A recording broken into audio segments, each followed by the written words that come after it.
Alright, so I'm back and I'm here to talk to you about Monarch, Legacy of Monsters.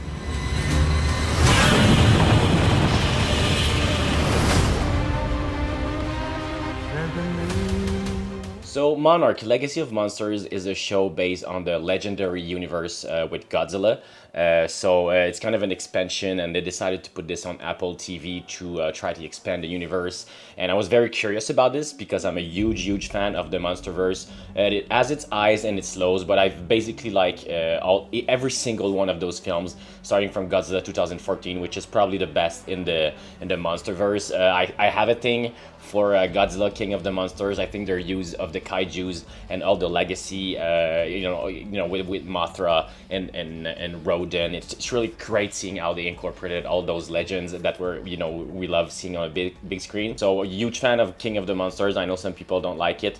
So maybe my least favorite so far was Godzilla versus Kong, and unfortunately, I have to say that right now, maybe my least favorite of all those projects is Monarch: Legacy of Monsters. But at least there's a lot to sink, your teeth into as a huge fan of the MonsterVerse in Monarch: Legacy of Monsters. Thanks to all the kaiju mayhem, the introduction of new titans, every time the big guy shows up, I mean, I was jumping out of my seat. Really, there's some really hype scenes. It starts with the opening, like right from the start. I was really invested in what was going on.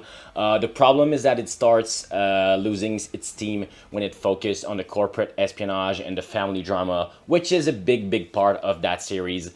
So unfortunately, I have to say it's a recurring theme with the MonsterVerse. But once again, the humans kind of drag down the whole thing. And by the way, like I said, I liked every single one of those films before. The problem is it become a bigger issue here because we spend more time with those characters, and they try to create this big corporate mystery, which is not exactly as interesting as seeing some fucking big monster kicking ass on the screen, which is basically what I was here for. But let's just be clear, I'm also a big fan of the original Godzilla, also Shin Godzilla, which focus a little bit more on the geopolitical issues and the threat of having a big monster, because we all know that Godzilla from the beginning was kind of like a metaphor for the nuclear bomb, and it was their way of like coping with that by creating this monster. It's also a response to King Kong, but I feel like it has a lot of political meaning behind the creation of Godzilla. And so it was interesting to see that Monarch had that approach. And as a huge fan of the MonsterVerse, once again, I love to see the expansion,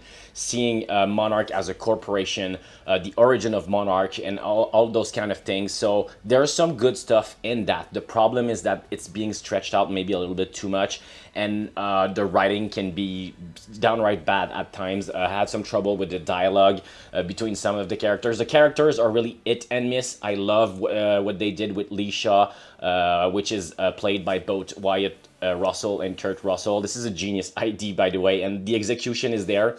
So what's going on there? Let me just back up a little bit. You have two siblings. They're trying to find their father, trying to learn a little bit more about him, and he's someone who's been monitoring all those Monarch outposts and trying to find Godzilla. There's a lot of jumping around in the past and in the present with different characters, and at some point it becomes very convoluted, and they have some issues basically keeping the hook, because from you start being invested in those characters from the 50s, which I think it's the best part of it, and then they cut to the characters in the present, which I feel was a little bit problematic at times. So you keep jumping around back and forth from country to country, people to people, timelines, and it becomes very messy and choppy. And it's not just because because of the scope of it, because they're trying to jump around in time, but it's also in the execution sometimes, just maybe in the editing. Sometimes you have to let a scene breathe a little bit and have to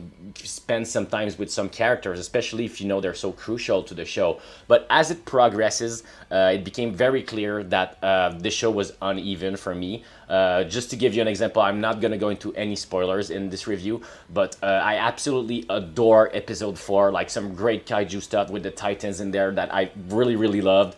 Then again, episode 5 was a drag for me. I had trouble because it was all focused on the characters and there was little action. And it's not that I just always need action. It's just the show needs it really bad. And it doesn't always happen at that pace. It can be boring at times, which is frustrating because you're looking at that potential. I was just thinking about Godzilla Dominion, which is based on the MonsterVerse. And it's this really fucking cool graphic novel with like extremely beautiful artwork, and they introduce a lot of kaijus and titans, and you're just thinking like, wow, I hope this show could have been that. Part of that show, Monarch Legacy of Monsters, is kind of like a hybrid between the 1990s Godzilla series, animated series that was based on the film, and kind of like that Shin Godzilla aspect of it, but trying to merge those two. It might sound cool when I say it, but it doesn't really work because of the execution, the characters mainly. But when a kaiju shows up and a titan show up, I mean, like I said, I was getting right back into it. So it kept me interested the whole time. Just to be clear, I have seen episodes from 1 through 8, so I have 2 episodes left. So, but I feel like it's enough of a good sample to tell you that I had issue with the pacing and it's uneven at times. The good news is the second you can hear the floor shaking and you know that something is coming, it delivers. It has a really high production value. In terms of the look of the show, I think it's mostly well shot. And the problem is that it can look a little bit artificial at times, too polished. We're talking about a globe-trotting show that takes place in different countries. And whether you're in Alaska or the Sahara Desert, it kind of feels like actors walking on a soundstage. And it's not to say anything bad against the production value, because it has a high production value and they're able to create absolutely killer, like, Titans design. I love every single kaiju. I keep saying that. The designs that they're making, the sounds, and they're all so fucking cool. But the problem is sometimes with the green screens, and you have two characters talking, they're like riding a car, and you can like obviously see that it's not taking place on location, which, okay, it's okay, like you don't have to go to Alaska. But I had a problem with the fact that the show relies a lot of that, the globe-trotting aspect, but it doesn't fully commit to it in a way. I understand it would have cost a lot more money to, travel and everything, but it's just to say, with the look of the show, it feels a little bit artificial. So as much as I have some issues with the cinematography and the decision visually, I think that the sets are absolutely impressive. You have those wide shots sometimes, and you can see that a lot of effort was put into that. It's not a low quality show, like, at all. Like, it could almost be like a movie. Basically, let me just break it down. I loved episode 1.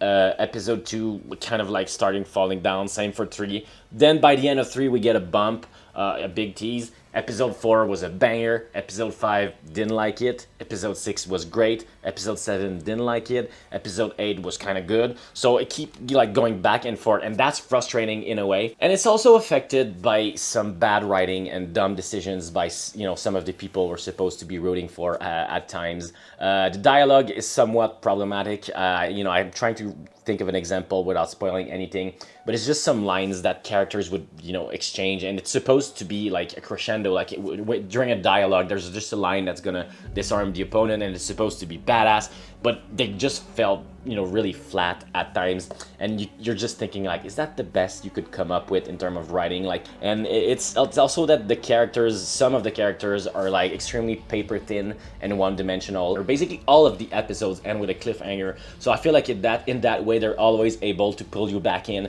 if you're starting to like distance yourself from the show and start like not appreciating it. I feel like they find a good way to always keep the hook on, thanks to Godzilla and all the Titans. Yeah, overall, like I said, maybe it's my least favorite thing in the MonsterVerse, but I wouldn't go as far as saying it's a bad show, like not at all. It's just that sometimes it can be frustrating and boring, but you don't want that in a Godzilla show. You need like that spectacle, and the good thing is that they do deliver on that spectacle. I'm gonna give Monarch a 6.5 out of 10, so it's positive. I wish it would be higher. Like I said, it's my least favorite thing probably in the MonsterVerse, but in a way I feel like it's gonna be able to service the fans. I don't know if it's gonna win any newcomers, because it really relies on your appreciation of the old MonsterVerse so far and the expansion of it, where this is going to be, where this is going next. So yeah, that's my review for Monarch Legacy of Monsters.